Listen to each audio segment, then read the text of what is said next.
Assalamualaikum. Kapatid, alam mo ba yung tinatawag na Ashura? Yan yung 10th day ng Muharram. At ngayong araw po yan. May mga pangyayari sa araw na ito, kaya ito dakila sa ating religion. Kailangan malaman natin. Sa araw na ito, nangyari ang pangyayaring ito at ikinuwento sa atin to ni Allah subhanahu wa ta'ala sa banal na Quran. Bismillahirrahmanirrahim.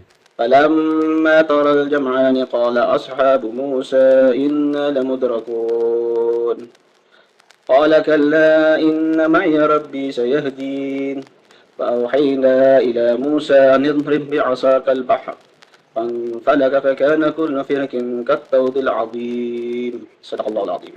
Ito yung araw kung saan sinave ni Allah subhanahu wa ta'ala si Musa at ang Bani Israel sa kamay ni Fir'aun la'natullah alayhi.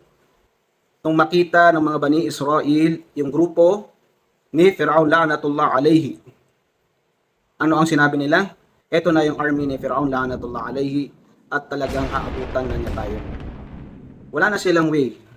Nasa harap nila ang dagat. Nasa likod nila ang army ni Fir'aun la'natullah alayhi. Ano ang sinagot ni Musa alayhi salatu wasalam? Qala kalla inna ma'iya rabbi sayahdin. Katotohanan na walang mangyayari sa atin sapagkat ang Allah subhanahu wa ta'ala ililigtas niya ako, ililigtas niya tayo.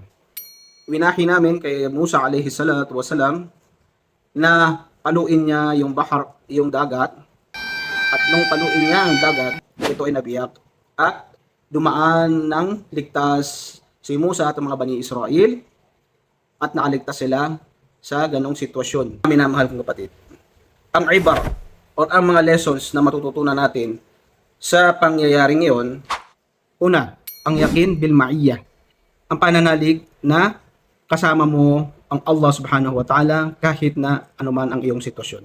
Ang pangalawa, tawakkul al-hakiki, ang pure na pananalig kay Allah subhanahu wa ta'ala kapag naputol na lahat ng mga asbab or mga reasoning na nandyan pa rin ang Allah subhanahu wa ta'ala, tutulungan ka.